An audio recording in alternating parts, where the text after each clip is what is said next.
नमस्कार प्यारे साथियों।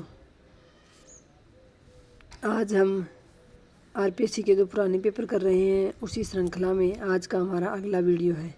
इस पेपर के हमने 40 प्रश्न कल किए थे, उससे आगे के प्रश्न हम आज करेंगे।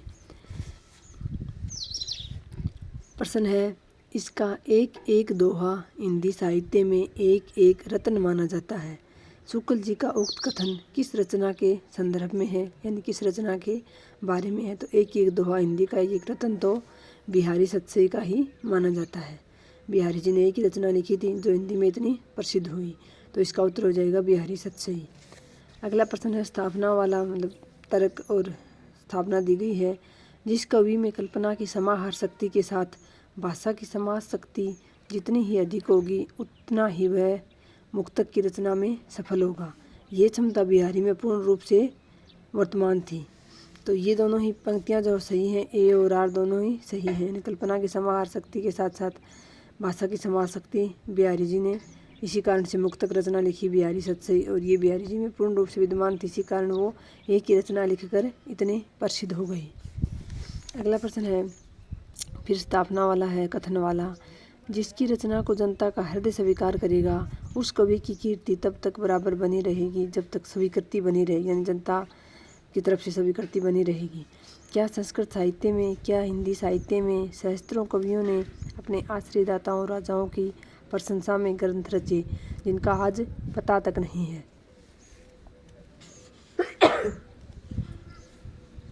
तो ये दोनों ही कथन सही हैं, ए और आर दोनों सही हैं। यानी जिस रचना को जनता स्वीकार करेगी वो रचना तब तक चलती रहेगी, पढ़ी जाती रहेगी, उसकी ख्याति बनी रहेगी जब तक जनता उसको स्वीकार करती रहेगी।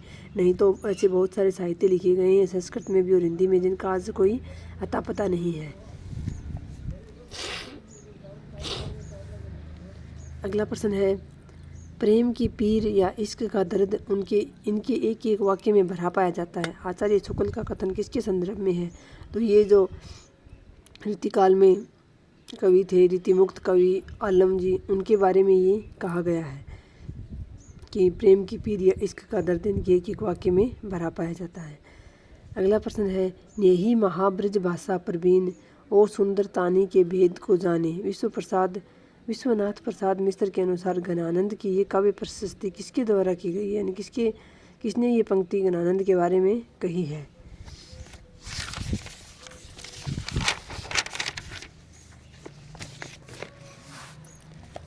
तो ये पंक्ति जो है वो घनानंद के बारे में ब्रजनाथ की है, ब्रजनाथ ने कही है। अभिधा उत्तम काव्य है, मध्य लक्षणालीन, अधम व्यंजना रस विरस, उल्टी कहत नवीन। ये मत जो है वो शब्द शक्तियों के बारे में किसका है, देव का है। अगला प्रश्न है, इनका सार्थ सौष्ठव और नवोन्मेष विरले ही कवियों में मिलता है। रीतिकाल के कवियों में बड़े ही प्रगल्भ और प्रतिभा संपन्न कवि थे। शुक्ल जी का उक्त मत किस कवि के बारे में है। तो ये देव जो कवि थे रीतिकाल के, उनके बारे में कहा गया है कि इनका सार्थ सौष्ठव और नवोन्मेष विरले ही कवियों में मिलता है। अगला प्रश्न है, सेनापति के काव्य कौशल के विषय में कौन सा विवरण सही नहीं है। तो कवित रत्नाकर इनकी प्रसिद्ध रचना है, ये बिल्कुल सही है। कवित रत्नाकर आधंत रामचरित और राम भक्ति भावना से ओतप्रोत है, ये विवरण जो है सही नहीं है सेनापति के बारे में। अगला है, इनकी अप्रीतम सफलता उत्कृष्ट ऋतुवर्णन में है, ये भी सही है। सेनापति ऋतुवर्णन के लिए जाने जाते हैं। श्लेष इनका प्रिय अलंकार है। अगला प्रश्न है, आगे की कवि रिझी है तो कविताई न तो राधिका कन्हाई सुमिरन को बहानो है।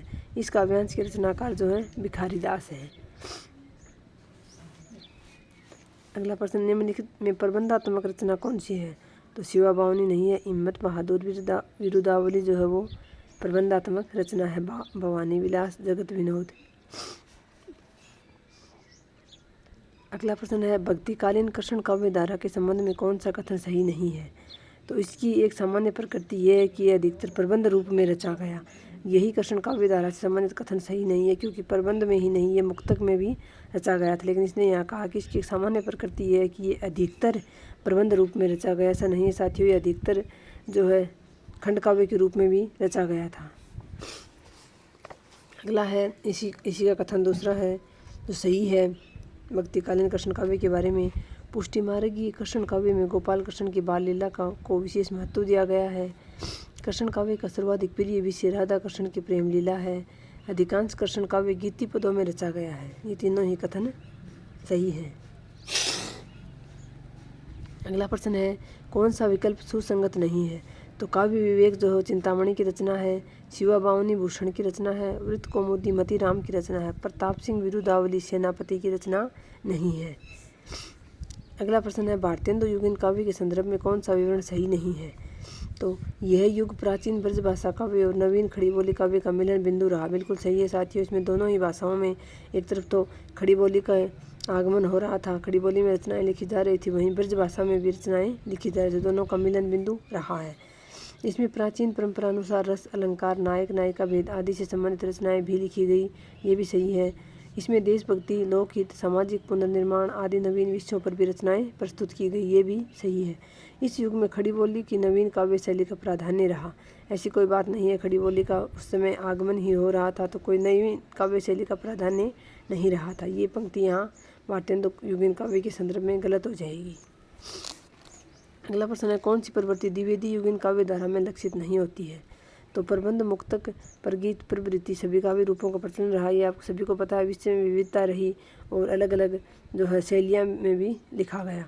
हास्य व्यंग्यपूर्ण कविता की प्रचुरता, तो ये द्विवेदी युगीन काव्य धारा के रूप में काव्य धारा की जो विशेषता बिल्कुल नहीं है, क्योंकि हास्य व्यंग्य की यहाँ बिल्कुल प्रधानता नहीं थी। यहाँ तो गंभीर परख जो है लेख या जो भी रचनाएं लिखी गई वो उसमें हास्य व्यंग्य की प्रधानता कहीं नहीं थी। काव्य भाषा के रूप में खड़ी बोली का अधिक प्रयोग हुआ, ये भी सही है। द्विवेदी युग से खड़ी बोली का ही सभी रचनाओं में प्रयोग होने लगा था। गद्य और पद्य में आदर्शवादिता और नैतिकता पर इस काव्य में विशेष रूप से बल रहा था। अगला प्रश्न है, मैथिली शरण गुप्त के कृतित्व के विषय में कौन सा कथन सही नहीं है? तो उर्मिला उताप रचना ही राम कथा के रूप में परिवर्तित होकर साकेत के नाम से प्रकाशित की गई। उर्मिला, यशोधरा, विष्णुप्रिया आदि इनकी अपूर्व चरित्र सृष्टियाँ हैं। ये दोनों ही पंक्तियाँ मैथिली शरण गुप्त के बारे में सही है कि जो साकेत रचना है उसी का पहले उर्मिला उताप नाम था, और उर्मिला, यशोधरा, विष्णुप्रिया तीनों ही ये महिलाओं के नाम पर, और इनकी जो संघर्ष था, इनकी जो वेदना थी उसको इन्होंने इन्हीं के चरित्र को कवि ने मैथिली शरण गुप्त ने यहाँ उजागर किया था।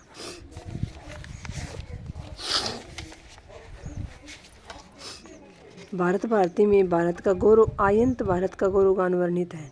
तो ये पंक्ति यहाँ सही नहीं है। गौरवगान तो वर्णित है लेकिन तीनों का है, पहले पूर्व का भी है और आयंत भारत का गौरवगान अकेले आयंत का नहीं है, यानी जो बीता हुआ भारत था उसका अकेले का वर्णन नहीं है, उसी समय जो घटित हो रहा था उस सब का भी वर्णन है। पंचवटी का कथानक शूर्पणखा प्रसंग पर आधारित है, ये भी सही है। अगला प्रश्न है,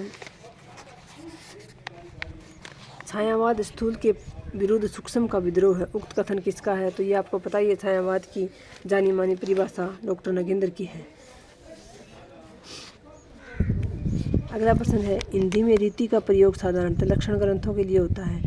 जिन ग्रंथों में काव्य के विभिन्न अंगों का लक्षण उदाहरण सहित विवेचन होता है उन्हें रीति ग्रंथ कहते हैं। उक्त कथन किसका है? तो डॉक्टर नगेंद्र का है। हिंदी में रीति का प्रयोग साधारणतः लक्षण ग्रंथों के लिए होता है और जिन ग्रंथों में काव्य के विभिन्न अंगों का लक्षण उदाहरण सहित विवेचन होता है उन्हें रीति ग्रंथ कहते हैं। तो ये परिभाषा जो है डॉक्टर नगेंद्र की है। रीतिकाल को श्रृंगार काल किसने कहा है? तो विश्वनाथ प्रसाद मिश्र ने रीतिकाल को श्रृंगार काल कहा है। दुख सबको मांझता है और चाहे स्वयं सबको मुक्ति देना वह न जाने, किंतु जिनको मांझता है उन्हें ये सीख देता है कि सबको मुक्त रखे। ये इन कविता पंक्तियों के रचनाकार जो हैं अगेय हैं। कई बार ये अकेली पंक्ति पूछ ली जाती है कि दुख सबको मांझता है किसकी पंक्ति है? तो अगेय की पंक्ति है ये। अगला प्रश्न मिलान वाला है। एक तरफ प्रसिद्ध पंक्तियां दे रखी हैं, दूसरी तरफ कवियों के नाम दे रखे हैं। तो वियोगी होगा पहला कवि, आह से उपजा होगा गान, पंत की बहुत ही प्रसिद्ध रचनाएं हैं, प्रसिद्ध पंक्तियां हैं ये। दूसरा है, प्रकृति के यौवन का श्रृंगार करेंगे कभी न वासी फूल, ये प्रसाद जी की पंक्तियां हैं। कभी कुछ ऐसी तान सुनाओ जिससे उथल पुथल मच जाए, तो ये बालकृष्ण शर्मा दवीन जी की पंक्तियां हैं, प्रसिद्ध पंक्तियां हैं ये। अगला है, धन्य में पिता निरर्थकता कुछ भी तेरे हित न कर सका, ये सरोज स्मृति की पंक्तियां हैं, निराला जी की प्रसिद्ध पंक्तियां हैं जो इनकी सरोज स्मृति इन्होंने अपनी पुत्री के वियोग में जो रचना लिखी थी उसकी पंक्ति है। अगला प्रश्न है, निराला की काव्य कृतियों से संबंधित कौन सा कथन सही नहीं है? इसका अनामिका में संग्रहित अधिकांश रचनाएं उत्कृष्ट भाव व्यंजनता कलात्मक प्रौढ़ता के द्योतक हैं, ये सही है निराला जी के बारे में। सरोज स्मृति हिंदी का श्रेष्ठ शोक गीत है, ये भी सही है। राम की शक्ति पूजा में कवि का पौरुष और ओज चरमोत्कर्ष के साथ अभिव्यक्त हुआ है, ये भी बिल्कुल सही है। तुलसीदास में चिंतन की अपेक्षा कथा विस्तार अधिक है, ये यहाँ पंक्ति जो है कथन जो है गलत हो जाएगा। तुलसीदास रचना के बारे में निराला की जो तुलसीदास रचना थी उसमें चिंतन अधिक है, ना कि कथा का विस्तार अधिक है। अगली पंक्ति है, यदि श्रद्धा और मनु अर्थात मनन के सहयोग से मानवता का विकास रूपक है तो भी बड़ा ही बाहुमय और श्लाघ्य है। कामायनी की कथा सृष्टि के विषय में ये विचार किसका है? तो ये विचार है जयशंकर प्रसाद का। जब वेदना के आधार पर स्वानुभूतिमय अभिव्यक्ति होने लगे तब हिंदी में उसे छायावाद नाम से अभिहित किया गया। छायावाद की ये परिभाषा किसने दी है? तो ये परिभाषा जयशंकर प्रसाद की है। वेदना, मैंने तो इस शब्द को पकड़ा था साथियों, इस शब्द के माध्यम से वेदना और प्रसाद इन शब्दों को जोड़ा था और इसके माध्यम से ये परिभाषा याद रखी थी। अगला प्रश्न है, कौन सा विकल्प सुमेलित नहीं है? तो बुद्ध और नाच घर जो है हरिवंश राय बच्चन की रचना है। हिम किरीटिनी रामधारी सिंह दिनकर की रचना नहीं है, ये विकल्प सुमेलित नहीं है। हम विस्पाई बालकृष्ण शर्मा नवीन की रचना है।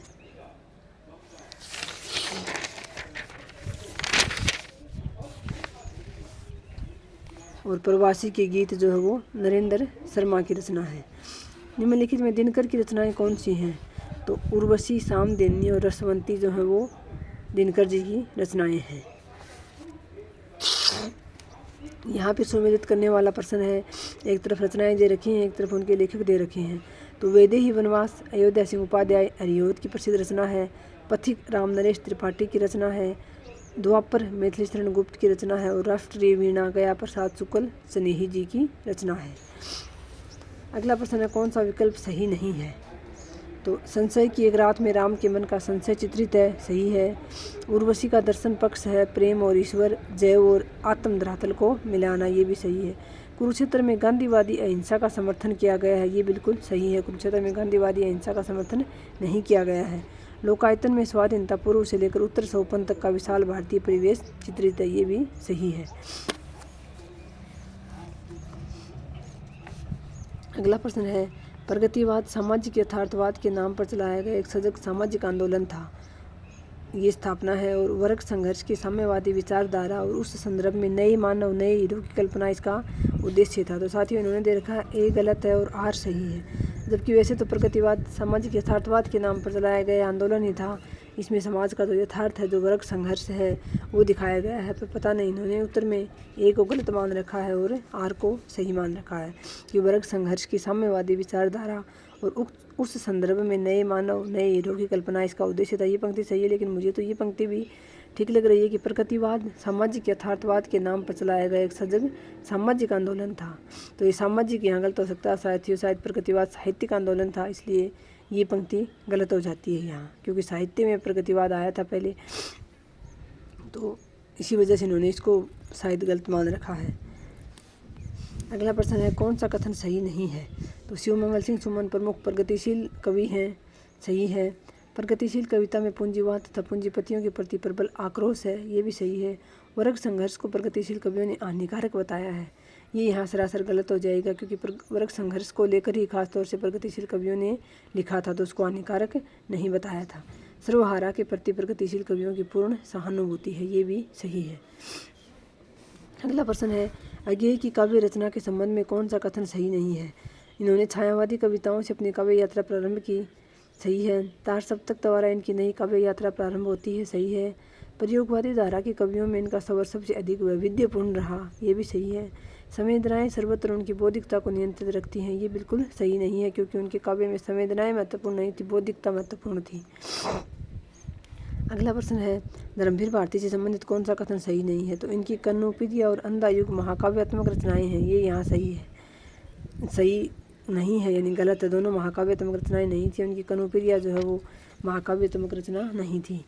अंधा युग अंधों के माध्यम से ज्योति की कथा है, जिसमें विजय केवल अंधेपन की होती है।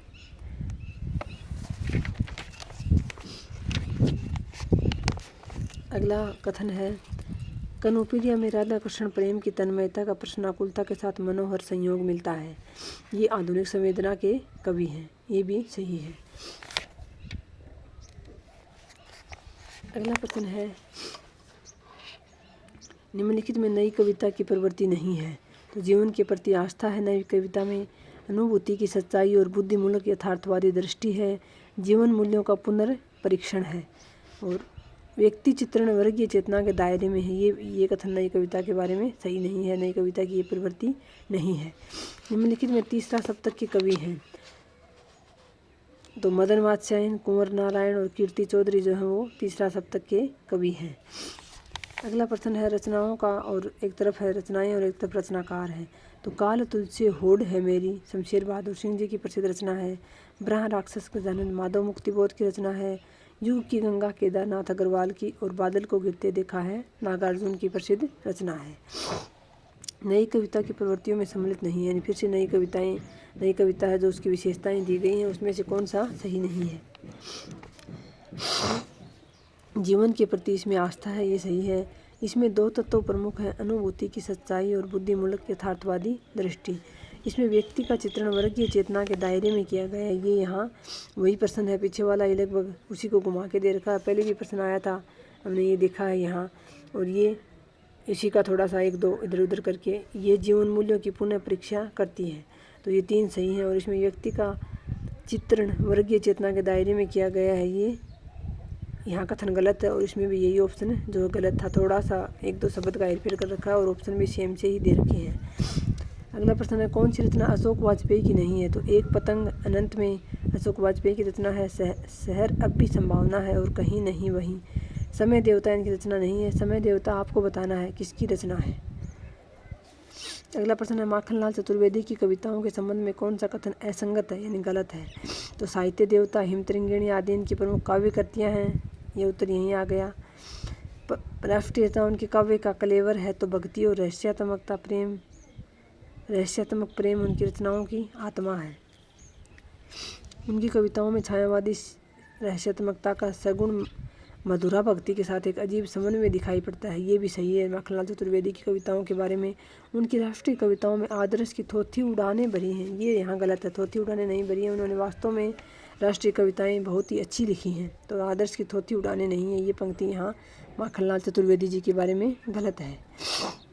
अगला प्रश्न है, सुभद्रा कुमारी चौहान की काव्य रचना के संबंध में कौन सा कथन सही नहीं है।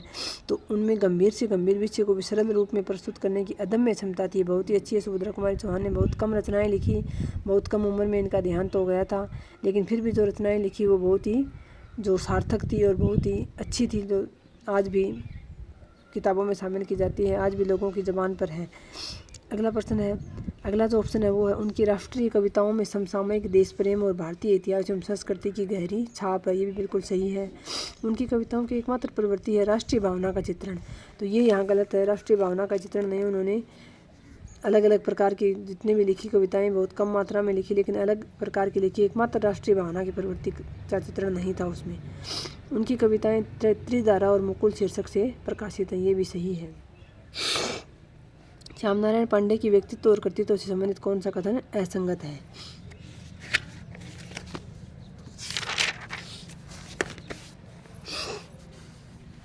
महाराणा प्रताप और अकबर के मध्य हुए ऐतिहासिक युद्ध पर आधारित हल्दी घाटी एक खंड काव्य है, तो ये यहाँ गलत है। हल्दी घाटी एक खंड काव्य नहीं है, एक महाकाव्य है, महाकाव्य नहीं प्रबंध काव्य है मतलब। तो ये पंक्ति यहाँ उनके बारे में गलत है कि महाराणा प्रताप और अकबर के मध्य हुए ऐतिहासिक युद्ध पर आधारित हल्दी घाटी एक खंड काव्य है, यही कथन यहाँ गलत है।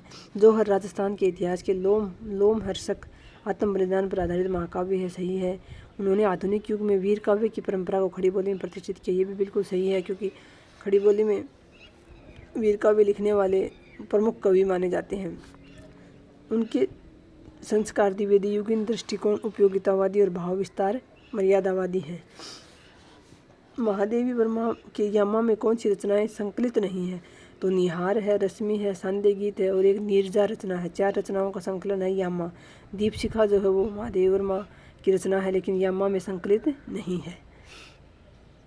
तो ये थे साथियों हमारे आज के कुछ प्रश्न, 40 प्रश्न हमने आज कर लिए हैं। बाकी के आगे के प्रश्न हम कल के वीडियो में करेंगे। साथियों, वीडियो थोड़ा सा लंबा हो जाता है, इसी कारण हम 40 ही प्रश्न इसमें लेकर चल रहे हैं। एक बात और साथियों, आप में से कई बहनें पूछती हैं, तो मैं उनका पहले तो शुक्रिया अदा करती हूँ कि आपको इतना ध्यान रहता है कि मेरी आवाज़ में आपको ऐसी फीलिंग आती है कि मैं बीमार हूँ या, तो ऐसी बात नहीं है बहनों, मैं बिल्कुल ठीक हूँ। हालांकि दोपहर में एक तो आजकल एक एलर्जी प्रकार की सा रोग हो गया है कि छींक आने के साथ ही इस प्रकार से आवाज़ हो जाती है जैसे जुकाम हो रखा है। नई नई बीमारियां रोज़ाना लगती रहती हैं साथियों, तो एक तो उसकी वजह से आवाज़ भारी हो जाती है, और एक दोपहर में स्कूल से आकर थोड़ी देर सो लेते हैं तो उसकी वजह से जो है वो आलस्य हो जाता है, और फिर उठकर शाम को जो है जगह नहीं है वीडियो बनाने की, लेकिन फिर भी छत पर बैठ के जहाँ तहाँ करके कोशिश करके बनाती हूँ। इधर उधर से आवाज़ें भी आती होंगी, उसके लिए मैं माफ़ी चाहूँगी। बाकी मैं मेरी तरफ से कोशिश करती हूँ कि आपको एक वीडियो तो रोज़ाना दूँ ही, उसकी वजह से आपको ऐसा लगता है। बाकी आप सभी का वीडियो देखने के लिए बहुत बहुत धन्यवाद। जय हिंद, जय भारत।